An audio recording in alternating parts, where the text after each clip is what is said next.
Hello and welcome to today's video. In today's video, we are going to discuss hybridization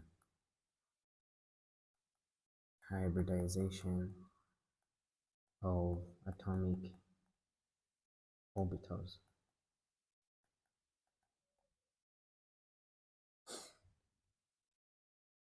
What is hybridization of atomic orbitals? So this is the process of mixing atomic orbitals of nearly the same energy. So these are referred to as degenerate orbitals. So orbitals of nearly the same energy are mixed together in an atom to form new equivalent orbitals called hybrid orbitals. So degenerate orbitals or orbitals of the same energy are mixed together to form what we call hybrid orbitals. Now, what is so important about these orbitals is that hybrid orbitals are more stronger and stable.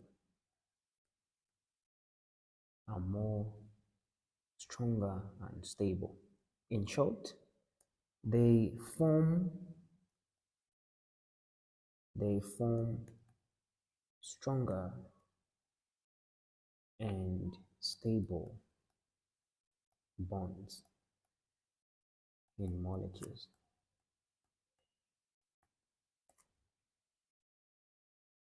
Now, to take you back to the orbitals, and I will put a link in the description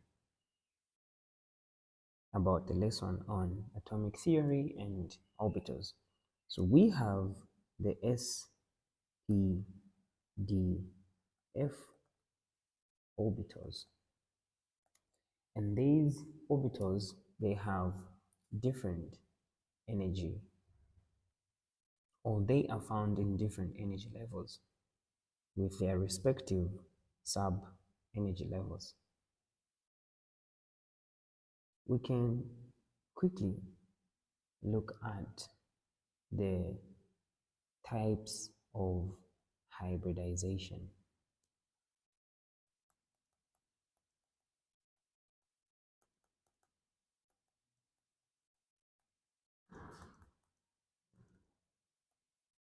So, the first type of hybridization is known as the sp hybridization.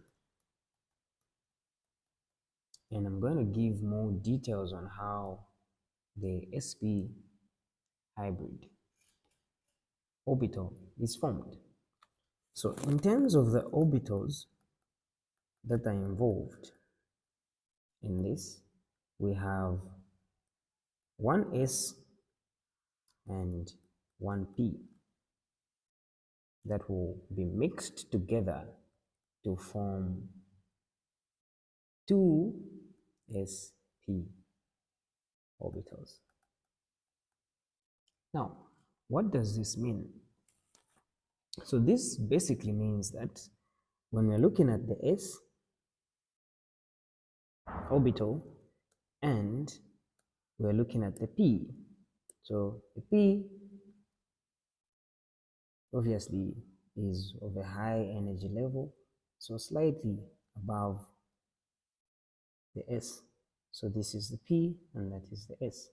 Now remember, in the p orbital you have the px, the py, and the pz.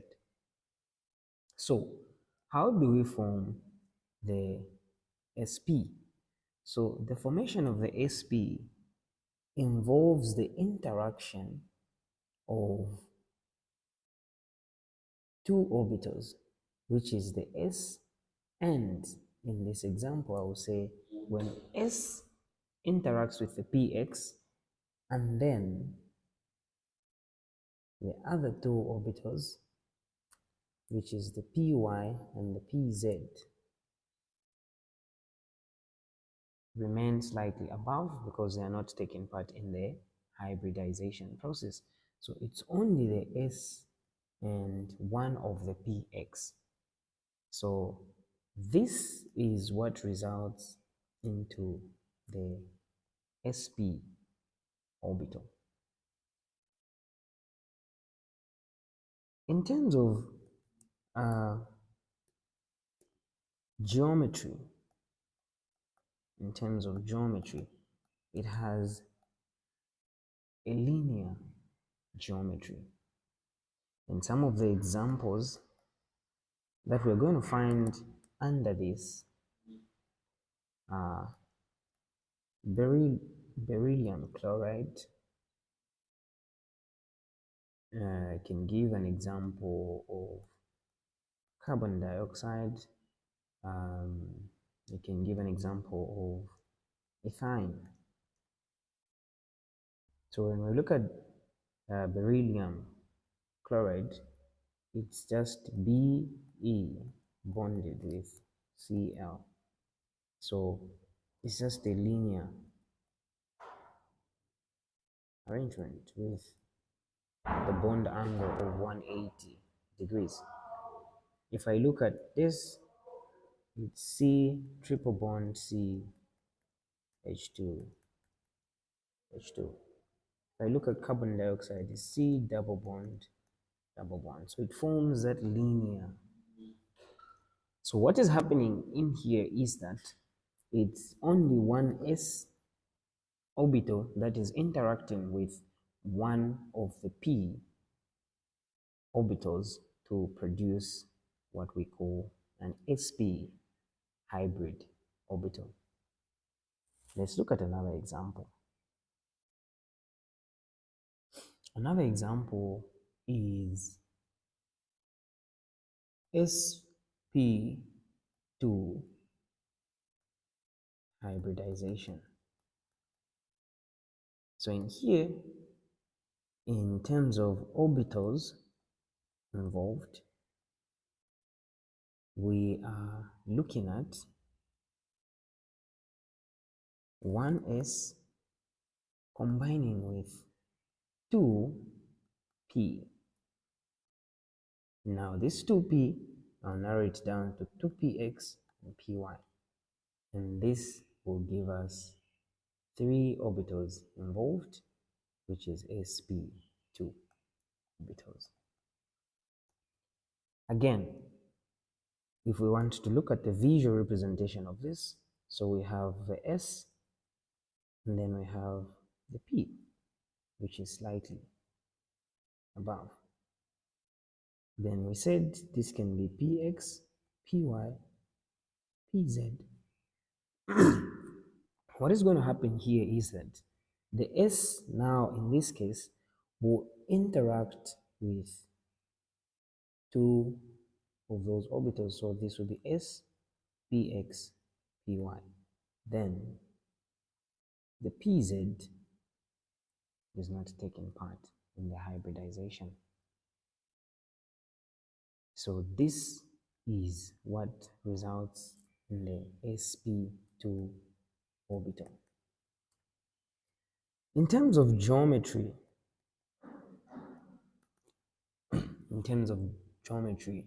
this has got what we call a trigonal planar. So a trigonal planar, in terms of examples, we are looking at BF3. We are also looking at C2H4. We are also looking at SO3. So when we look at the BF3, it will appear something like this with a bond angle of 120. So using the ball and stick model, we're looking at something like this with 120 degrees, sorry. So this is sp2 hybridization. Let's look at another one. The third one is sp3 hybridization. You can actually pause the video and ask yourself what orbitals will be involved. So what orbitals are involved? So in this one we have 1s plus 3p, and now this means that all the p orbitals are involved, and this now results in a full sp3. So this is what we call the sp3 orbitals. When we look at the visual part of it, so this appears like that. That is the S, that is our px, the py, and the pz. So when they come together, then they are all at the same level now. So that is your S, your px, your py, your pz.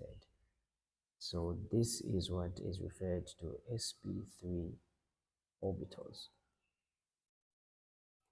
In terms of geometry, we are looking at a shape called a tetrahedral shape.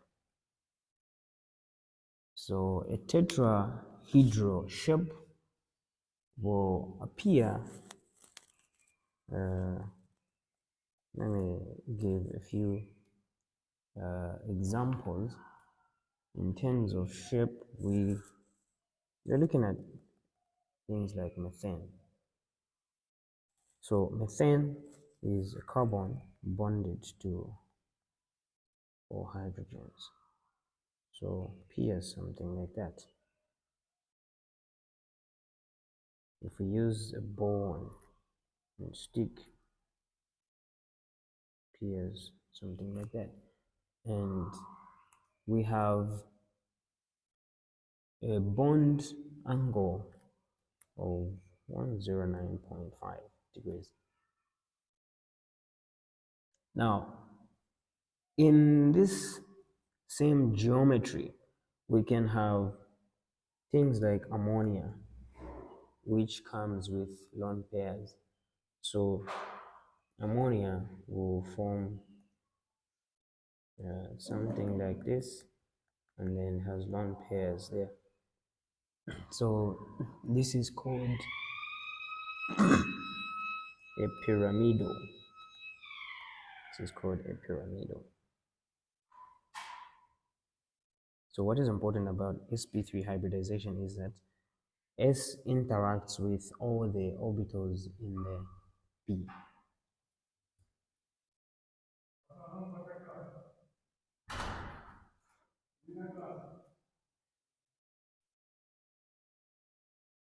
Yeah, so now we proceed and look at the other types of orbitals, which is the fourth one, which is known as the sp3d hybridization.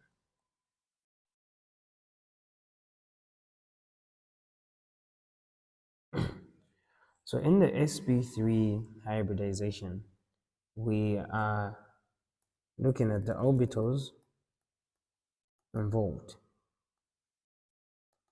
So in this case, the orbitals involved, we have one s orbital, 3p, and one orbital from the d.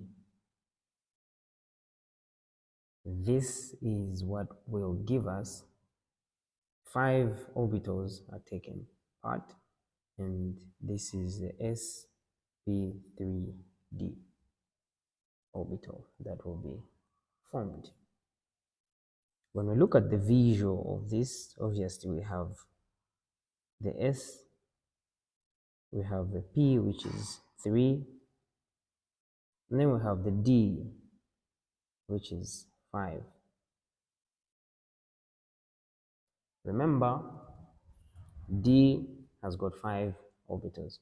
So here what happens is, from those, maybe it can be the dxy, only one orbital from the d will come and interact with these other orbitals. So those will form something like this. We have the s, 1, 2, 3. So we have the px, we have the py, the pz. Maybe this can be dxy. And then the rest will be slightly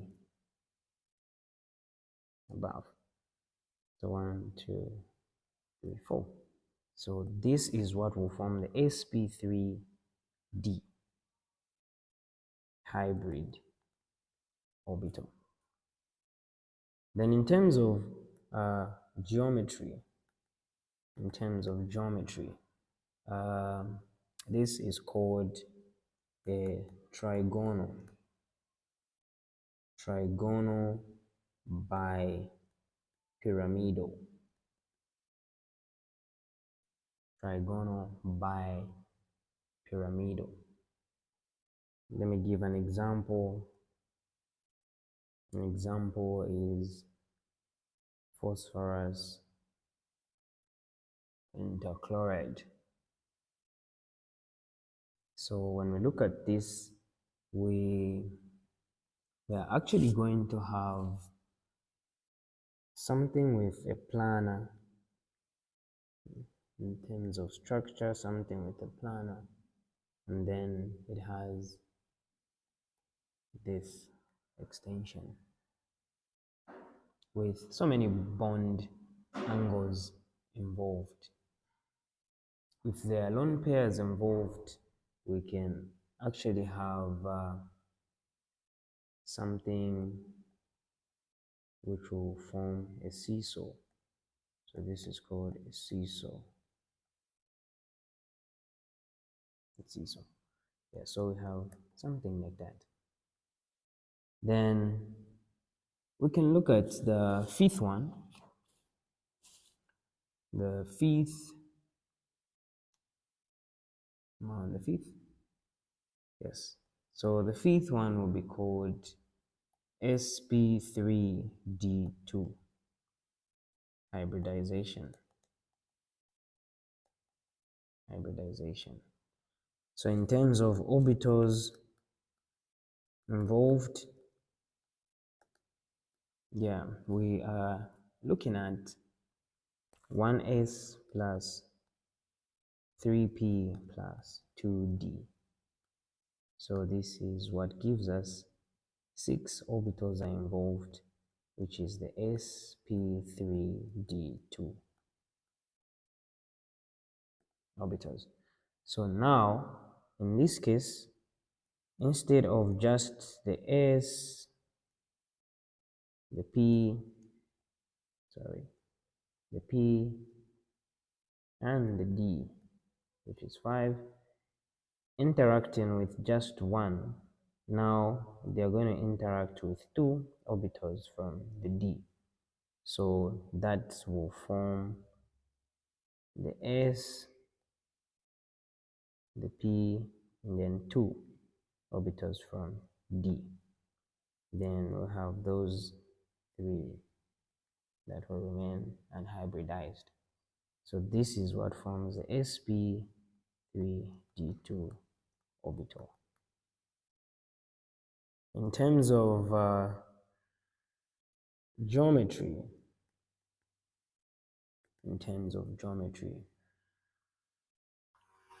this is known as octahedral.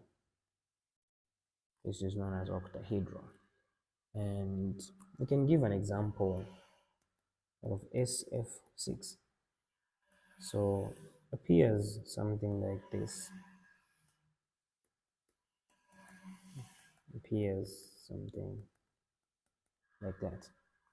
And then the last one, which is 6, is the sp3d3 hybridization. So now this means that 3 of the d orbitals now will be involved. So there will be 1s plus 3p plus 3d, which gives us 7 sp3d3 orbitals. This, in terms of geometry, it's called pentagonal bipyramidal.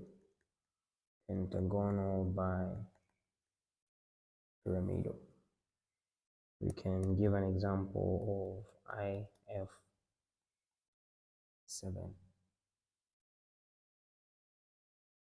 In summary, I just want to talk about types of bonds. So there are 2 types of bonds. We have what we call sigma bonds, presented by sigma. So sigma bonds, there are 3 types. So when S combines with S, which means in terms of shape, it's a spherical plus spherical, this results into an overlap. So sigma bonds are head-on overlap of atomic orbitals. Here we can have an S overlap with a P, and that, in terms of shape, we have something like this.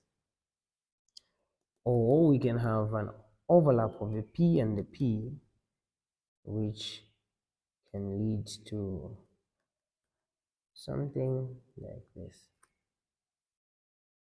Then the last type of bond is called a pi bond. So a pi bond is a sideways or parallel overlap of atomic orbitals. So this one is formed, for example, if a py combines with a py, where we have, this is our py plus another py, then this results into something like that. So this information will be very essential in courses such as organic chemistry, when we begin to look at the hybridization of carbon and how it results into the formation of different groups of organic compounds. See you in the next video, and thanks for watching.